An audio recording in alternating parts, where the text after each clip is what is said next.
MPJ news కి స్వాగతం. వార్తలు చదువుతుంది మీ మాదిరి. పిడుగురాళ్ల తెలుగుదేశం పార్టీ కార్యాలయంలో గురజాల నియోజకవర్గంలోని మసీదులో నమాజు చదివించే ఇమాం మౌజన్లు ఎప్పటి నుంచో ఆగిపోయిన తమ గౌరవ వేతనాలు మైనార్టీల ఆత్మీయ బంధువు గౌరవనీయులు ఎరపతినేని శ్రీనివాసరావు ప్రత్యేక శ్రద్ధ తీసుకుని అవి రావడానికి కృషి చేసినందుకు కృతజ్ఞతగా గురజాల శాసనసభ్యులు ఎరపతినేని శ్రీనివాసరావుని ముస్లిం సాంప్రదాయమైన చౌకం టోపీతో సత్కరించి ముఖ్యమంత్రి నారా చంద్రబాబు నాయుడికి కూటమి ప్రభుత్వానికి కృతజ్ఞతలు తెలుపుతూ ప్రత్యేక దువా చేసి ధన్యవాదాలు తెలపడం జరిగింది.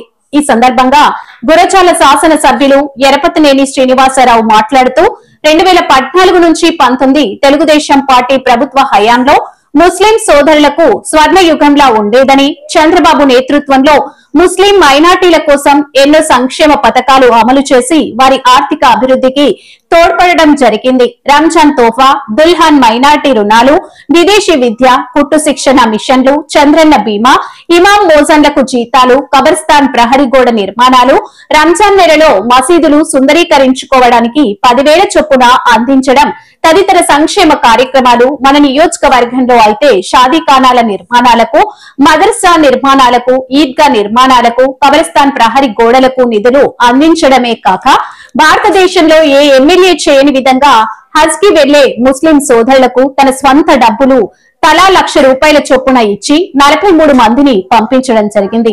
ఇన్ని రకాల పథకాలు అమలు చేసిన ఘనత తెలుగుదేశం ప్రభుత్వానిది. 2019లో ఒకే ఒక్క ఛాన్స్ అంటూ అధికారంలోకి వచ్చిన జగన్మోహన్ రెడ్డి మైనార్టీ సంక్షేమ పథకాలన్నీ తుంగలో తొక్కి మైనార్టీలకు తీరని అన్యాయం చేశాడు. రాష్ట్రంలో మరియు మన నియోజకవర్గంలో మైనార్టీల మీద దాడులు కూడా చేసి రాక్షసానందం పొందారు. ఇప్పుడు మరలా 2024లో కూటమి ప్రభుత్వం అధికారంలోకి వచ్చిన తర్వాత రాష్ట్రంలో కానివ్వండి, నియోజకవర్గంలో కానివ్వండి, ఎక్కడ దాడులు జరగకుండా రాష్ట్ర అభివృద్ధితో పాటు ప్రతి ఒక్కరి సంక్షేమాన్ని అందిస్తూ ముస్లింల పక్షపాతి నారా చంద్రబాబు నాయుడు సారథ్యంలో వైసీపీ హయాంలో ఘోరంగా నాశనమైన ఆంధ్రప్రదేశ్ రాష్ట్రాన్ని పునర్నిర్మించడానికి, పేద వర్గాలను సంక్షేమ పరంగా అభివృద్ధి చేయడానికి పూనుకొని జగన్ ప్రభుత్వంలో ఆగిపోయిన మౌజన్ ఇమాం జీతాల కోసం తొలి విడతగా 45 కోట్లు విడుదల చేసి ఇప్పుడు మరలా 90 కోట్లు రిలీజ్ చేసిన ఘనత కూటమి ప్రభుత్వానిది. మన గురజాల నియోజకవర్గంలోని 64 మసీదులకు గాను ₹1,80,000 చొప్పున ₹1,15,20,000 వారి వారి అకౌంట్ లో జమ చేయడం జరిగింది.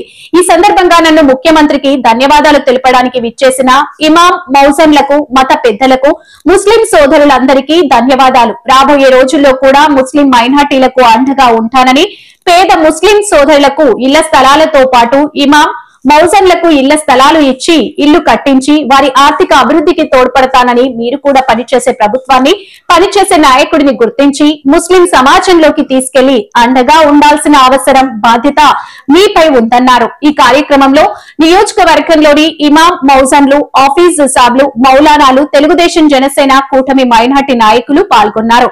మరిన్ని తాజా వార్తా విశేషాల కొరకు ఎంపీజే న్యూస్ ఛానల్ ని చూస్తూనే ఉండండి. నమస్కారం. ఈరోజు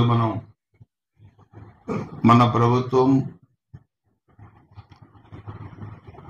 ఎన్నికలకు ముందు చెప్పిన విధంగానే ఇమాములకి, మౌజన్లకి ప్రతి నెల ఇమాములకి 10,000, మౌజన్స్కి ₹5,000 మొత్తం మన నియోజకవర్గంలో ఒక్కొక్క మసీదుకి ₹1,80,000 ఒక సంవత్సరానికి ఒకసారిగానే ఈరోజు ప్రకటించి, అదేవిధంగా ఇచ్చి 64 మసీదులకి మొత్తం ₹1,15,20,000 ఒకసారి మన ఒక్క నియోజకవర్గానికి ఇంత పెద్ద అమౌంట్ కూడా మనకి వచ్చినాయి. ఇంకొక 36 మసీదులు ఆన్లైన్లో ఉన్నాయి, వాటికి కూడా త్వరలో మనకి రాబోతా ఉన్నాయి. 94కు ముందు, 94 తర్వాత మన నియోజకవర్గంలో చాలా ముస్లిం సమాజం చాలా ఇబ్బందికర పరిస్థితులు ఉండేవి. నేను 94లో ఫస్ట్ ఎమ్మెల్యే అయినప్పుడు బాబావాళ్ళు గారు వీళ్ళందరూ నన్ను అడిగారు, పెళ్లిళ్ళు చేసుకోవాలంటే చిన్న చిన్న ఇళ్ళు ఉన్నాయి, చాలా ఇబ్బందిగా ఉంది, ఒక నియోజకవర్గంలో షాదీఖానా కూడా లేదు, మన పిడుగురాళ్ళలో షాదీఖానా కావాలంటే అప్పుడు స్థలం ఇప్పించి దాన్ని సాధికారంగా కట్టించాం. కొంత అసంపూర్తిగా ఉంటే ప్రభుత్వం లేకపోయినా లాల్జాన్ బాషా గారి రాజ్యసభ నిధుల నుంచి తీసుకొచ్చి దాన్ని సాధికారాన్ని మనం ఓపెన్ చేయగలిగాం. అదేవిధంగా మాచవరం కానీ, గురుజాల కానీ, తర్వాత దాచిపల్లి కూడా మనం స్థలం ఇచ్చి చేసాం. పిన్నెల్లి కూడా అక్కడ స్థలం ఇచ్చి నిధులు ఇచ్చాం. మొన్న కూడా దానికి 10 లక్షలు ఇచ్చాం. అది కూడా కంప్లీట్ 40 లక్షలు ఇచ్చాం. దాన్ని కూడా కంప్లీట్ చేయబోతున్నాం. పిడుగురాళ్ళ సాధికారణ కూడా మొన్ననే ఒక 40 లక్షలు కూడా ఇచ్చాం. దాన్ని కూడా పూర్తి స్ట్రక్చర్ చేసి దాన్ని కూడా మొత్తం ఏసీ పెట్టించే విధంగా కూడా మనం చేస్తా ఉన్నాం. మదర్సాకు కూడా మనం చూస్తే ఆ రోజు వేణుగోపాల్ రెడ్డి గారు ఎంపీగా ఉన్నప్పుడు నేను ఎమ్మెల్యే నిధులు కొంత, ఎంపీ గారి నిధులు కొంత మదర్సాని కూడా మనం బ్రహ్మాండంగా కూడా పూర్తి చేశాం. దాదాపు 100 మసీదులకు పైగా ఆ రోజు బాబావళి గారు, అమ్మేర్ గారు, మన వాళ్ళందరూ కూడా ఆయన ఫైనాన్స్ కార్పొరేషన్ డైరెక్టర్గా ఉండి ఆ రోజు మసీదులకి మొత్తం ఎన్ని నిధులు కావాలంటే అన్ని నిధులు కూడా మన నియోజకవర్గానికి ఎక్కువ కూడా మనం తీసుకురావడం జరిగింది. మనం చూస్తే ఇక్కడ ఈద్గా నిర్మాణం మీరు చూశారు. పిడుగురాళ్ళలో చాలా బ్రహ్మాండంగా పాలరాయితో నిర్మాణం చేశాం. అదేవిధంగా మనం చూస్తే మన నియోజకవర్గంలో సోదరుల కోసం మనం హాజ్ యాత్రని మరి ఏ విధంగా ఒక్కొక్క ₹1,00,000 ఇచ్చి మనం పంపించగలుగుతున్నాము. నాకు తెలిసింది భారతదేశంలో ఏ నియోజకవర్గంలో కూడా ఏ ఎమ్మెల్యే కూడా మరి ఎక్కడ కూడా ఇది చేయలేదు, ఎక్కడ అమలు కావట్లేదు. నేను కూడా బయట ప్రాంతాలకు వెళ్ళినప్పుడు కొన్ని మసీదులకు వెళ్ళాను. నేను కూడా చూస్తే ఇక్కడ వాతావరణం అక్కడికి వెళ్తే కన్నుల పండుగ. నేను జమ్మూ కాశ్మీర్ వెళ్ళాను ఒక 3 years బ్యాక్. ఆ రోజు మన అబ్దుల్లా కూడా చెప్పారు. అక్కడ హజరత్ బాల్ దర్గాకి వెళ్ళాం. వాతావరణం అక్కడ నది చుట్టూ గ్రీనరీ, ఒక చారిత్రాత్మకమైన మసీదు. అక్కడికి వెళ్తే ఒక మంచి వాతావరణం, మనసు ఒక నిశ్చలంగా పవిత్రంగా అనిపించింది. చూస్తే మనం రాజస్థాన్లో అజ్మీర్ దర్గాకి వెళ్ళాను. అక్కడ కూడా చూస్తే అక్కడ వాతావరణం అలానే చాలా బ్రహ్మాండంగా ఉంది. ఎంత పెద్ద ఎత్తున అక్కడ కూడా వస్తారంటే అక్కడ భక్తులు చాలా పెద్ద ఎత్తున వస్తారు అక్కడ. అదేవిధంగా కడప దర్గా దాదాపు 5-6 సార్లు వెళ్ళాను నేను. మొన్న మేలో మహానాడు జరిగినప్పుడు కూడా అక్కడికి వెళ్ళాం. సో ఈ విధంగా మనం ఒక వీలున్నప్పుడల్లా ఒక ప్రాముఖ్యత కలిగిన దర్గాలను కూడా మనం సందర్శించుకొని వారి చరిత్ర తెలుసుకొని వారి ప్రాముఖ్యత తెలుసుకొని వాటిని మనం ఎంత పవిత్రంగా చూసుకుంటామో అంత పవిత్రంగా చూసే పరిస్థితి మనకుంది. మన నియోజకవర్గంలో ఈరోజు మనం కూడా ఇక ఇమాములకి, మోదన్లకి ఇళ్ల స్థలాలు కూడా ఒకటి అడిగారు.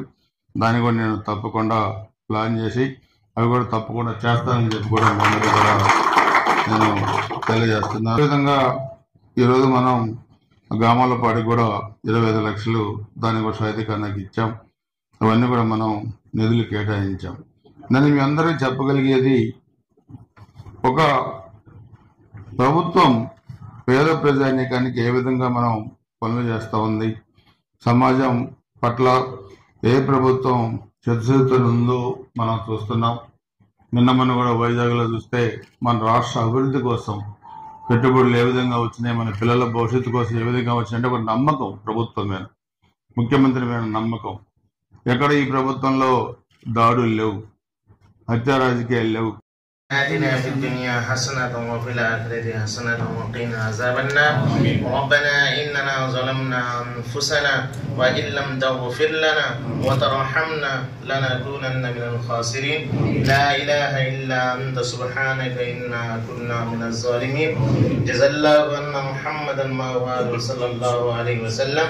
سبحان ربك رب العزة عما يصفون وسلام على المرسلين والحمد لله رب العالمين.